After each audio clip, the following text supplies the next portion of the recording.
All right. Hello and welcome to episode 2 of Arts Play Radio with Eski and Ike. I hope you can hear me out there. Arts Play Radio. Hello, Eski. How you doing? I'm good, man. How are you? Yeah, not too bad for 9 o'clock on a Wednesday evening. I was just going to say that Arts Play Radio is a space where we like to talk to artists about how they create, what it means to make art in the 21st century. I am Ike Carton, and my co-host, who you've already heard there, is Eskimo Hito. I think I get too excited at the start and I just jump straight in. I think that's something I need to work on. So apologies. It's all right, man. I think that's perfectly fine. I like the enthusiasm. All right, man. Okay. All right. Stay with it. All right. I am very excited that this week, for our second episode, our guest is none other than the brilliant Twick. Twick, are you out there? Can you hear us? Hey, how's it going, guys? How are you all doing today? I'm excellent, thanks. I can't speak for Eski, but he sounds pretty good to me. I'm good. I'm good. I'm glad to be chatting with you, man. We're huge fans. Awesome. Yeah, I'm excited. I've been looking forward to this. Thank you guys so much for having me. Pleasure's ours, man. Pleasure's ours. You're more than welcome. Just for the benefit of everyone listening in, can you tell us a little bit about who you are and the sort of stuff that you create, the art that you make, and how you describe it to people? Yeah, definitely. So I'm Twick. My real name's Matthew. I'm East Coast U.S., so our time zones are a bit different here. But we made it all work. My art's constantly changing. I don't think I can set it to one specific genre. I will say most of my art has a major motif of death and the associated emotions with death, just because of past experiences, stuff like that. I really started diving into art mostly when I was going through a tough time with some health issues. That's when really my digital art started taking off. So a lot of my art has the motif of death in it. Also destruction, creation, stuff like that. I've done a lot of pop art, vintage cartoon style art, but I'm always experimenting, always trying new things. I love how art can evolve. I don't want to stick to one specific style because I get bored, honestly. Always like trying new things with it. But yeah, mostly a main motif of life, death, creation, and all the associated emotions around that. But a lot of the time, it's not a totally sad style. Even a lot of my darker pieces have kind of a friendly vibe to them, I would say. So always constantly changing. Yeah, definitely. Well, it's funny you say that because I've got one of your haunted homies up on my screen now, and he's whistling a tune. He seems really happy. He got a Casper the Friendly Ghost type of vibe. I'm really into it. I really like that. Yeah, that was basically my Genesis collection for Dead End, was the haunted homies, and those really took off. Those are still some of my favorite pieces I've ever made. And yeah, something about the old 1930s rubber hose style. For sure. Friendly, very cartoony, but still has that element of kind of a dark vibe to it. Yeah, oddly terrifying. Yeah, in a way, definitely. That's but really friendly. So what's your so you said you started recently with digitalized. Do you have a background in art? Yeah, a little bit. I've been doing art for the past probably 10 years or so. I started mainly, when I was a kid, I always had ADHD, but I never had it treated. So I was one of the kids that was always doodling. My notebook were always more doodles than they were notes. And I even then I was doing the rubber hose style with the big eyes and the mouths and stuff. but I never really got seriously into art until high school. And I had a wonderful art teacher that taught me 2D and 3D with like ceramic sculptures and painting. And that's when I really dove into it. But I never pursued it much after that because I went to college to play golf and business school. So I couldn't fit art into the plans. Totally different direction there until I started hanging out with a few friends that were really into street art, tags, graffiti, stuff like that. And there's designated places in our city where you can go and just do street art openly. So we got super into that, and I did street art for 10 plus years. And it got to the point where I became decently well known, and I got commissioned for some murals around town at like breweries, record shops, a couple bars. I did murals there. And that's awesome. I would also do some abstract on canvas, but never anything serious, just to hang up around the house or stuff like that. Because I get like a real, I mean, sorry, I was just going to say that I get like a real, like I'm really into, I'm really into like skateboards. Me too. I insult any skateboarders if I go on one, but I've always like been fascinated with the art of it. So you're into that as well? Because I get a massive like Santa Cruz type of. Definitely. My first collection ever. It's actually called Doodle Decks. It's like my experimental collection.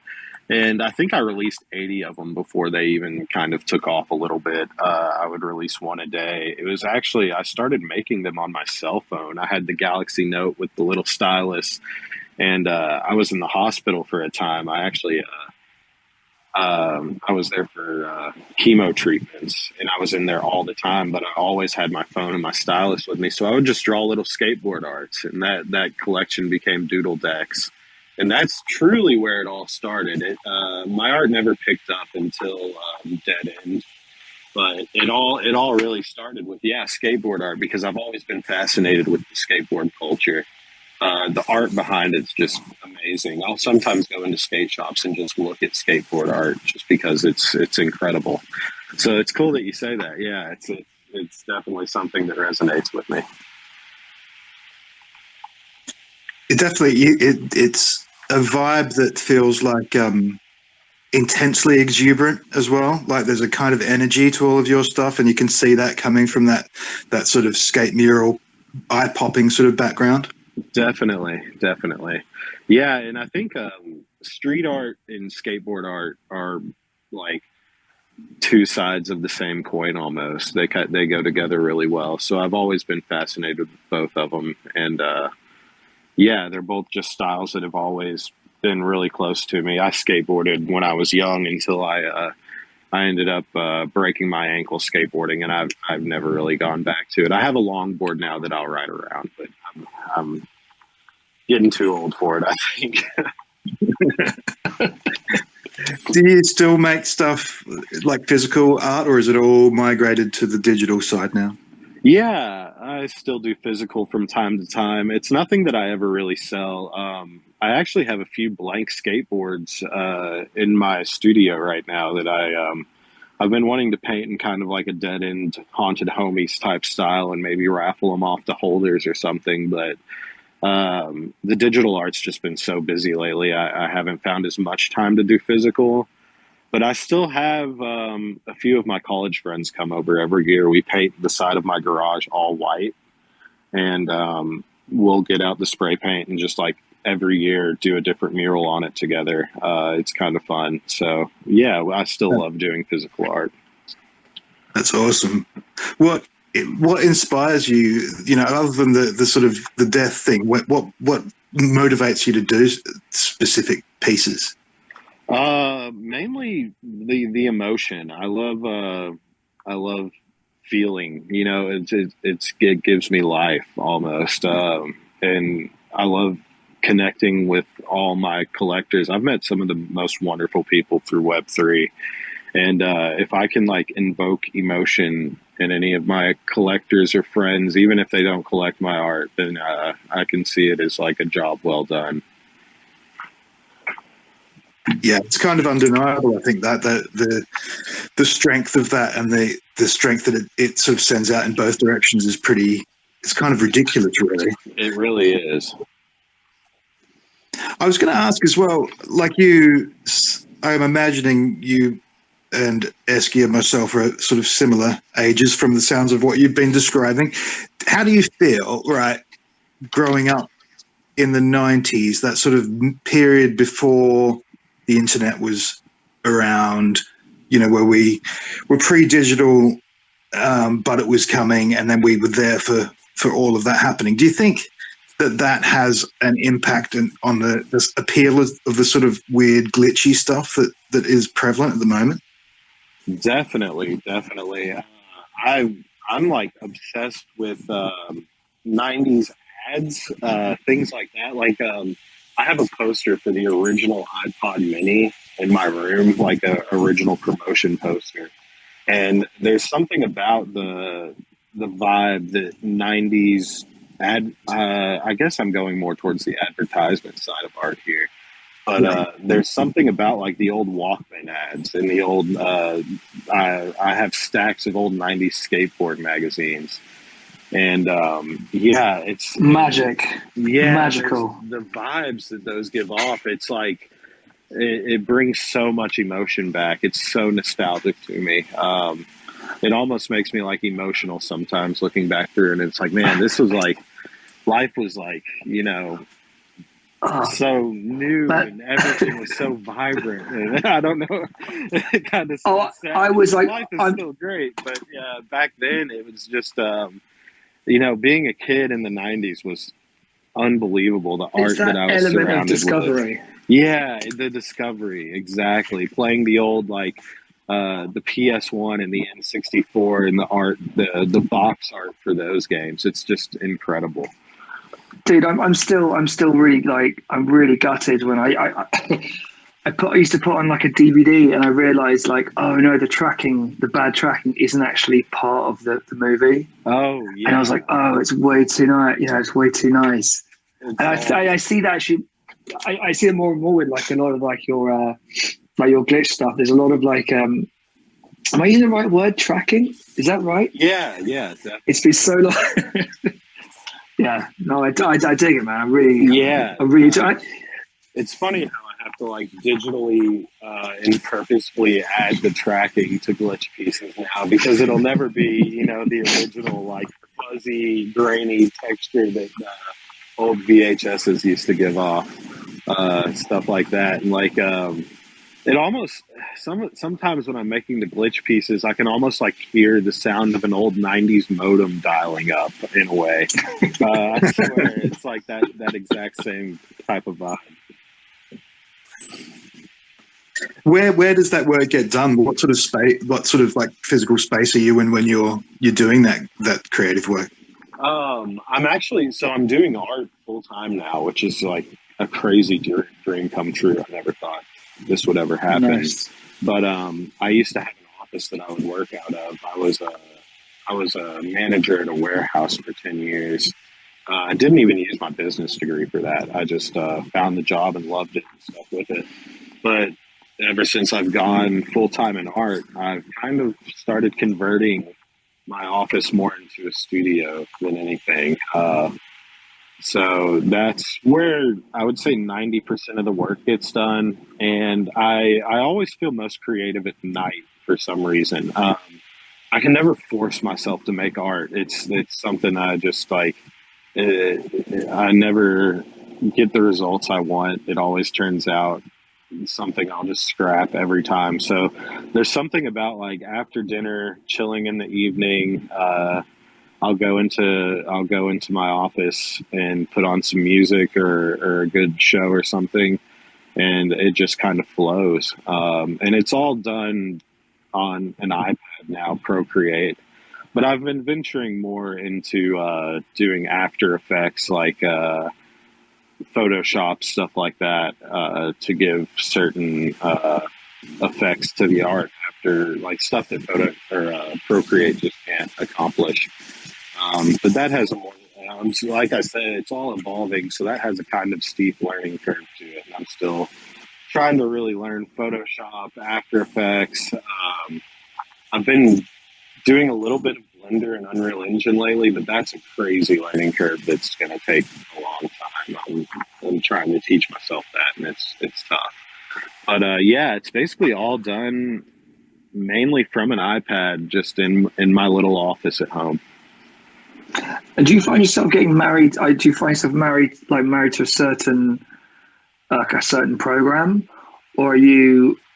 I mean, I find it all personally. I'm not an artist, so I find it like quite overwhelming. All these different avenues you can go down. Definitely. Is it hard to adjust? Do you have to adjust your style for these programs, or can you kind of just keep the same? Definitely. I actually started with the doodle decks I was talking about when I was in the hospital a lot. Right. I started on this free program that came with my my Samsung Galaxy phone, and I love that. I forget the name of it, but it was just like a built-in Samsung little drawing thing. You can have like 5 layers, just the most simple app ever.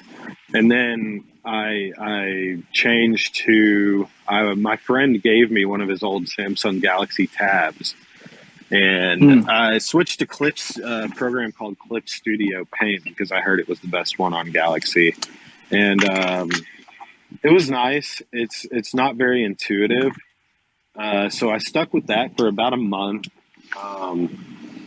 The only things I ever released on that were maybe like 5 doodle decks, because I never really got the feel of it down too much. And then a few artists in the space told me, like, you have to get an iPad and try Procreate. It's like what everybody uses. It's extremely powerful and intuitive. It just, like, the way Apple made it just made sense. And I hated Apple at the time. I was like, I'm never going to do this. I was one of those guys. And now everything I own is Apple after using Procreate. So yeah, I switched. I sold the Samsung tablet to buy just a base version iPad and the Apple Pencil, and now basically everything I make is Procreate, and Procreate's just the best tool out there, in my opinion, for digital art. It's incredible how versatile and powerful it is.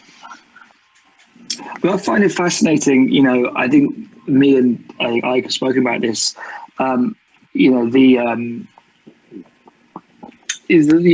way in which art is made, and the spirit in which art is made. Like, where you said you're in the hospital and you decided to, like, almost as a therapy, you decided to pick up something and put out a collection. And I think it's such a special time we're in, that people can, people feel empowered to do that. So definitely, hats off to you, man. Yeah, man, it was like at the time, I've described it before as like a very healthy emotional outlet at the time, like something I really needed, and it really filled some type of void. I'm not sure, but art almost, I feel like, saved my life at that point. It was crazy how much I was like producing and making just on my little cell phone. It was wild. That's like, it's ridiculous. You can go from that to this being your living, man. It's inspiring story wise. Definitely. When you're starting a new piece of work, what's the process like in a practical sense? How do you go about doing that? Oh man, it's all over the place. Honestly, my art is so sporadic. It's ridiculous. I probably have 500 unfinished pieces in Procreate right now that I just, I've done little sketches for, little ideas for, that just don't even make it past the sketching phase. So it's kind of all over the place with that. Usually I'll start by just making like a base reference layer and doing a super quick, maybe minute or 2 outline of what I want to make, and then slowly build on it from there with layers above it. That makes sense. Do you end up like going back through those half finished pieces and trying to work out what's got potential? Or do they just languish? Yeah. I look at them all the time. I'm constantly scrolling through them, and sometimes I'll use like old layers and assets and move them into new pieces, or I'll like I finished a piece probably 2 nights ago that I started, I think like 3 months ago, and I decided like, oh, this I hated it at the time, but now I really see something in it, so I switched a few things around, and I actually ended up finishing it. That's like that's the ideal situation, right? Yeah, it's crazy how that works, man. And I never know which pieces are gonna make it in art, so I'm never like hesitant to start a piece because sometimes I'll get 3 minutes in and scrap it, and sometimes I'll work on it for 2 days and then decide I just hate it. And there's other directions to it too. Sometimes I'll work on a piece so much that I feel like I've ruined it. I have to like remember sometimes that like lines won't be perfect and shading won't be perfect, and I need to just run with it because I'll get obsessive and draw the same line 30 times sometimes. Like on that, I mean, do you think this might be a odd question, but do you think you need to like be in love with a piece to put it out? I mean, do you look at them? Obviously, you're very proud of the piece. You know, you'd have to be proud of them. But are there a piece where you're like, you know, it's finished and I need to put this out? Yeah, that's a really good question.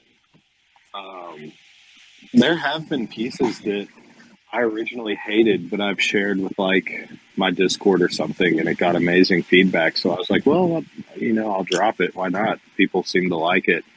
And I'm sure if I shared more of my like progress work and stuff, that might be the case more often. But usually I tend to try to be really, really happy with a piece before I put it out. Just for my own for my own mental sake, I guess. But yeah, that actually is a great question. It makes me think that maybe there are more out there and more in my like scrapped folder that could be like really enjoyed by some people. Well, I've found that with I'm a musician, and I found that when I put stuff out where I'm like, okay, you got to put it out, and you know, I have a deadline. I put this out, and it's like I come back to it and go, actually, no, that was all right. That was, you know, I beat myself up forever. And I think, you know, you sometimes just catch up to it. You know, that the art itself is a bit, you know, further evolved than maybe your understanding of it. That sounds for sure pretty pretentious. Yeah, the more I think about it, I bet that extends into way more aspects of my life than I even realized. Yeah, man. I think that sometimes with that, it feels like the stuff that you thought was bad about it is actually what ends up being good about it, right? The things that the mistakes you obsessed over. Yeah, that's so true. Sometimes it is like the little flaws and the little imperfections that make a piece so special. That's really something to think about, man. I've never really thought about that. That's before. Punk rock, baby. Yeah, it's punk rock, awesome, man. I love it. Can I ask you about this about your glitch game? Yeah, definitely. There was a pause there. I thought you were going to be like, "Oh, what glitch game?" I'm talking about someone else, so I really panicked then. But, so I was like, "Shit." So tell me about it. So you said before that you might do, you know, you might paint some boards and give them out to some of your holders. What made you think, okay, I'm now going to start this kind of interactive game, if you like? Well, it all started with, I think it was like last week, Jack and FT did the More Noise CCO thing, and that was super inspiring. That brought like hundreds of artists together. It was super cool. I ended up actually being one of the winners in that, which blew my mind. That was so fun to make. And I was just thinking about how fun it is to like bring the community and stuff together. And now with this new manifold claim page to where people can claim as many tokens as they want for whatever price the artist decides to set, it makes it so accessible. And during this bear market, it's really nice to drop affordable, high quality art for a change. Yeah. And I think people that's really exactly. enjoy that. So I wanted to incorporate that, and I have some pretty cool plans in the works for the glitch game. It's going to be a lot of fun. I started with a few giveaways last night, and I'm planning 5 more raffles tonight of just cool glitch art from the community to give away to people who have bought the first V1 piece that's available on Manifold. And it's really going to be a lot of fun. I have a few artists for the next phase that are going to make a few pieces with me that will be additions and stuff like that. It's really cool, just bringing the community together. And glitch art's such a huge part of Web3 right now. When I don't think it's been before Web3. I didn't know what glitch art was. So it's a huge part of the culture, and it just seemed like a really, really fun thing to do. That's cool, mate. And we should probably say, dear listener, so as we're recording this, you got 2 days left. Yes, I believe so. So get those tokens in. Definitely. I was going to ask, in terms of your daily sort of creative process, or this sort of session that you work in, are you working with music playing in the background, or are you working in silence? If you're listening to music, what sort of stuff do you listen to? Yeah, I usually always have something. I think this comes back to like my ADHD. I always have something playing in the background when I'm creating. Sometimes like multiple things. My wife thinks it's crazy how I can do that. But music, podcasts, sometimes a TV show or a movie. But there's always something going on there. And it's usually, I'd say like 90% of the time it's music. I'm really into techno, older techno, experimental techno, electronic. But I've really listened to everything. I like rock, metal, indie, like dubstep, heavier techno. But lately it's been, like kind of more, I guess, experimental techno and like 90s techno even. Is always a great vibe to create too. So yeah, it's usually electronic music, I would say, is what I'm listening to when I create. Just imagine you blasting out techno in the evening. I was just wondering like what my wife would think of that. Right. And, it's crazy because I work late into the night creating stuff, like sometimes 3 a.m. and I'll get a text from her like, Matt, come on, man, what are you doing? Like, I'm making art. Yeah, I swear, I'm in the zone in there, like lights changed colors and everything, and 3 a.m., 4 a.m. sometimes, just listening to like hardcore techno. It's funny. It's cool. A vibe. For sure. So what are your, I mean, it's a really broad question, but like, what are your ambitions from here? Where do you go from here, you know? Oh man. Just create as much as possible. And a big thing for me is meeting and having a relationship with my collectors. That's like, I think community is probably the most important thing in Web3, even more so than art sometimes. So I try to, right now, sustaining, creating awesome art, sustaining the community, always talking to people. And I have a few big plans in the works right now. I wish I could say more about what's coming very soon, hopefully in the next week or so. But we might have to circle back around to that, because I don't think I can say much right now, unfortunately. Well, you always want to come back on when the time comes. Definitely, yeah, I would absolutely. love to. That's tantalizing. But anyone who listens to this should definitely jump on board your Twitter and also get on the Discord if they pick up some pieces, because there's some excellent and very extremely friendly people in the community. Definitely. Yeah, I've met some of the best people I've ever met in Web3. It's pretty amazing. People I talk to daily. I even have some of my collectors, we even, like talk Discord calls and stuff for hours at a time. It's a lot of fun. That's brilliant. Well, I just wanted to say thanks so much for coming on and joining us today. I don't know if anyone who is listening has any questions they want to quickly shout out. Let me know. I'll put you on. Definitely. If not, Thank you so much for having me. Really, this was a blast. I really enjoyed it. No worries at all. No, it's awesome. Pleasure's ours, man. Yeah. Next week we'll have Jake Zellinger's going to join us, and then the week after that it's going to be Epic Thundercat, I think, is who we've got lined up. So stay in touch. We have been putting these on YouTube and Spotify as well. So if you want to listen to them in future or point them towards anyone you think will enjoy them, do that on the Cool Dudes Club channels. I think that's what we're calling it. And if you're in London on the 4th of November, NFT London, Cool Dudes Club will be hosting a little soiree get-together at some central London pub. We'll give you the details of that sooner. The priority will go to Emerge token holders. So if you want to find out more about that, give us a shout. But other than that, yeah, just wanted to say a very big thank you again to Twick. Thank you to Eski. And yeah, it's been real, man. It's been a very cool and interesting convo. Thanks so much.